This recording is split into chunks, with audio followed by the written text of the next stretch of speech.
Hello everyone, welcome to my channel mommy time with Ankita.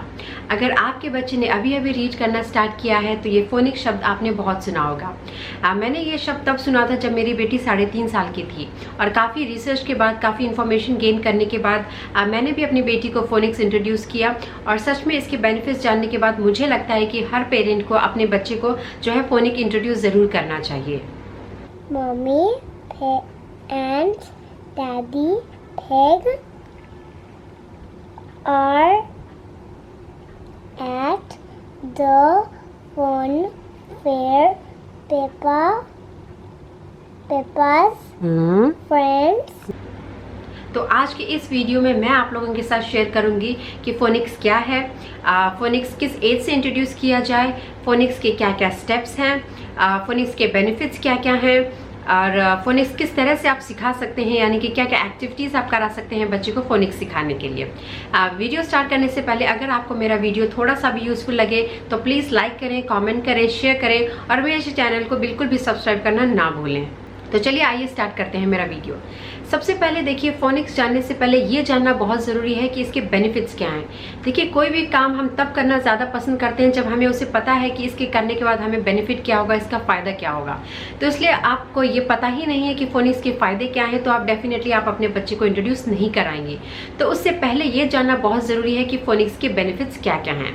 तो देखते हैं क्या क्या बेनिफिट्स हैं फोनिक्स के। सबसे पहला है kids learn to decode unfamiliar words. अगर बच्चे को फोनिक्स आता है तो बच्चे के सामने कोई भी अनफैमिलियर वर्ड्स या फिर पहले कोई भी वर्ड ऐसा पढ़ा ना हो, अगर वो भी सामने आ जाता है तो बच्चा फोनिक्स की लैंग्वेज यूज़ करके, यानी कि फोनेटिकली उसे डिकोड करके आसानी से रीड कर लेता है और इससे बच्चे की जो है जनरल नॉलेज काफ़ी हद तक इम्प्रूव होती है और साथ साथ में वोकैबुलरी भी बहुत एनहांस होती है। दूसरा बेनिफिट है किड्स बिकम बेटर स्पेलर्स। बच्चों को फोनिक्स आने के बाद बच्चे काफ़ी हद तक वर्ड को सेगमेंट कर पाते हैं, यानी कि स्पेल कर पाते हैं। जैसे कि उन्हें पता होता है कि डॉग में 3 साउंड्स इन्वॉल्व हैं, ड, ऑ, ग। तो उन्हें जो है डॉग की जो स्पेलिंग है वो रट्टा मारने की, यानी कि याद करने की ज़रूरत ही नहीं होती है। उन्हें पता है कि डॉग आएगा तो उसे 3 साउंड्स को कंबाइन करके, यानी कि ब्लेंड करके उस डॉग वर्ड को लिखना है। Very good. Okay, dip. How you are going to spell dip? Okay. तीसरा बेनिफिट है kids learn the rules of the language. देखिए, फोनिक्स के बहुत सारे रूल्स होते हैं। अगर बच्चे को फोनिक्स आ जाता है तो बहुत सारे रूल्स जो लैंग्वेज के होते हैं वो भी पता चल जाता है। जैसे कि सी मेक्स अ साउंड क और एच में का साउंड ह। लेकिन अगर हम इन दोनों को ब्लेंड कर देंगे, यानी कि इन दोनों को कंबाइन कर देंगे, तो वो जो है वो साउंड करेगा च, ना कि क और ह। तो ये बच्चे को जब फोनिक्स पढ़ता है बच्चे को बहुत आसानी से पता चल जाता है कि सी एच में का साउंड च। तो इस तरह के कई सारे रूल्स होते हैं फोनिक्स में, वो बच्चे को बहुत आसानी से पता चल जाता है, जिससे रीडिंग में बच्चे को काफ़ी हेल्प मिलती है। गिल और क्या है, जी एन आर, ग्र।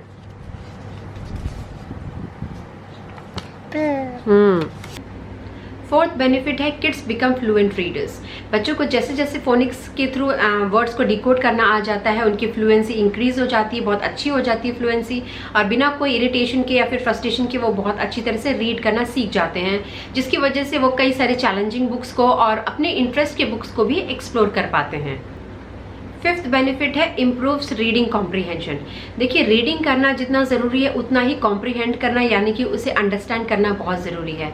आपने पढ़ लिया लेकिन आपको ये समझ ही नहीं आई कि आपने क्या पढ़ा है तो पढ़ने का कोई फ़ायदा नहीं है। तो इसलिए रीडिंग के साथ साथ उसे कॉम्प्रीहेंड करना, उसे अंडरस्टैंड करना भी उतना ही ज़रूरी है। हे तो क्या काऊ क्या खाती है? हे खाती है। Okay, so this is about the cow. Okay, now you have to answer some of the questions. ठीक है। I see a. What you have seen? A cat, a cow or a dog? आपने क्या देखा? What you have seen? Cow. Cow. Where is the cow? इसमें cow कहाँ पर है? हाँ, टिक मार्क करो। Now, तो जैसे जैसे बच्चे की रीडिंग फ्लुएंसी इंप्रूव होती जाती है, ऑटोमेटिकली जो है वो बच्चा अंडरस्टैंड करना, उसे कॉम्प्रीहेंड करना सीख जाता है कि वो क्या पढ़ रहा है। 6th वेरी इंपॉर्टेंट पॉइंट ये है इम्प्रूव्स कॉन्सेंट्रेशन एंड पेशेंस। मेरी बेटी उस टाइप के बच्चों में है जो हमेशा 5 मिनट के लिए बैठती है, फिर उधर भागती है, फिर 5 मिनट के लिए बैठती है, फिर खेलने लग जाती है। तो इस तरह के बच्चों को पढ़ा पाना और उनका कॉन्सेंट्रेशन और पेशेंस को डेवलप करना थोड़ा सा मुश्किल होता है। लेकिन बच्चे को अगर रीडिंग हैबिट डेवलप करा दी जाए तो ये पेशेंस और कॉन्सेंट्रेशन आप बहुत आसानी से बच्चे का इंप्रूव कर पाते हैं। तो अब मैंने जैसे उसे रीडिंग कराना सिखा दिया है, तो वो काफ़ी हद तक उसमें पेशेंस डेवलप हो चुका है, कॉन्सेंट्रेशन डेवलप हो गया है, और वो काफ़ी हद तक 15 से 20 मिनट तक आराम से जो है रीडिंग कर सकती है, एक जगह पर बैठ सकती है। तो ये भी एक फ़ायदा है कि फोनिक्स से कि बच्चा जो है रीडिंग करने के साथ साथ बच्चे का पेशेंस और जो है कॉन्सेंट्रेशन इंप्रूव होता है। तो अब हमने ये तो जान लिया कि इसके बेनिफिट्स क्या हैं, तो अब ये भी जानना बहुत ज़रूरी है कि फोनिक्स है क्या। Actually what is phoenix? Phoenix का मतलब है लेटर या फिर लेटर ग्रुप की साउंड्स। जैसे कि सी की साउंड होती है क, और लेटर ग्रुप ले लीजिए जैसे कि CL में का साउंड क्ल, और कुछ और कॉम्बिनेशन ले लीजिए जैसे कि CH ले लीजिए तो वो जो है वो साउंड करेगा च, SH जो है वो साउंड करेगा श। तो इस तरह के जो अलग अलग लेटर ग्रुप्स या फिर लेटर की जो साउंड्स होती है, तो अगर बच्चे को इस लेटर या फिर लेटर ग्रुप की साउंड्स को जानना, इसी की हेल्प से रीड करने को ही हम फोनिक्स कहते हैं। जैसे कि मैं आपको एक एग्जांपल देती हूँ, डॉग। डॉग में 3 साउंड्स इन्वॉल्व होती हैं। D मेक अ साउंड ड, O मेक अ साउंड ओ, और G मेक अ साउंड ग। तो बच्चे को अगर पता है कि ड ओ ग इस तरह के तीनों साउंड पता है DOG के, तो वो आसानी से बता देगा कि DOG है ड ओ ग, तो वो आसानी से रीड कर लेगा कि ये डॉग है। तो इस तरह से लेटर साउंड से जो है बच्चा ब्लेंड करना सीखता है और वर्ड को रीड करना सीखता है। नेक्स्ट क्वेश्चन आता है कि बच्चे को कौन से एज से इंट्रोड्यूस कराएं फोनिक्स।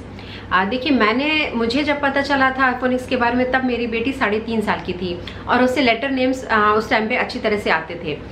मैं कहीं ना कहीं डाउटफुल थी कि अगर मैं उसे लेटर साउंड्स भी अभी सिखा दूंगी तो कंफ्यूज हो जाएगी, लेकिन ऐसा नहीं हुआ, वो कंफ्यूज नहीं हुई। उसने लेटर नेम के लेटर नेम के साथ साथ लेटर साउंड्स भी सीख लिए। लेकिन आप जब भी सिखाएं बच्चे को लेटर नेम और लेटर साउंड साथ में ही सिखाएं, जैसे कि एप्पल, तो उसे पता चलेगा कि A is the letter name, A is the letter sound and apple is the word. तो इस तरह से आप सिखाएंगे तो बच्चे को जो है फोनिक्स की जो साउंड या फिर लेटर साउंड सीखने में ज़्यादा प्रॉब्लम नहीं होगी। आप यूजुअली जब भी बच्चा लेटर्स को यानी कि स्मॉल और कैपिटल लेटर्स को रिकॉग्नाइज करना सीख जाए, आप तब से बच्चे को इंट्रोड्यूस कर सकती हैं। अब नेक्स्ट आता है कि बच्चे को कैसे सिखाएं फोनिक साउंड्स। देखिए फोनिक साउंड्स के लिए मैंने एक वीडियो भी बनाया हुआ है, आप मेरे चैनल पे जाके चेक कर लीजिएगा। उसे आप रिपीटिशन में बच्चे को दिखाएंगे तो काफ़ी हेल्पफुल होगा, बच्चा जो है फोनिक साउंड आसानी से सीख जाएगा। जोली फोनिक्स का सॉन्ग आता है एन सन में आम, एन सन में आम। तो इस तरह के जो है आप राइम्स बच्चे को सुना सकते हैं, बहुत सारी एक्टिविटीज़ कर सकती हैं। जैसे कि मैं कई बार किचन में होती थी तो मैं पूछती थी कि बच्चे what is this, this is plate. तो plate starts with the letter प, तो cup starts with the letter क। तो इस तरह से भी आप घर में बातों बातों में भी एक्टिविटीज़ करा सकती हैं, जिससे बच्चे की जो फोनिक्स की जो साउंड है वो काफ़ी स्ट्रांग हो जाएगी।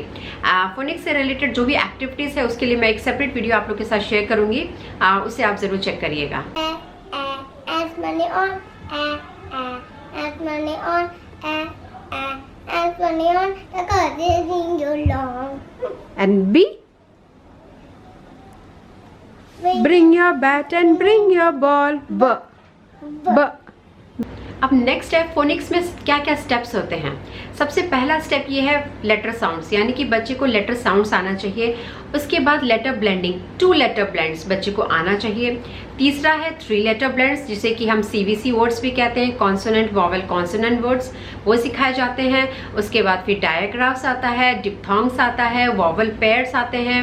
बहुत सारे रूल्स हैं, जैसे कि साइलेंट E रूल हो गया, बॉसी R रूल हो गया। इस तरह के काफ़ी सारे रूल्स हैं जो बच्चे को धीरे धीरे जैसे जैसे बच्चा ग्रास्प करता है, सीखता है, उसे आप इंट्रोड्यूस करा सकती हैं, जिससे कि बच्चे की जो रीडिंग है वो बहुत ही अच्छी हद तक इम्प्रूव हो जाती है।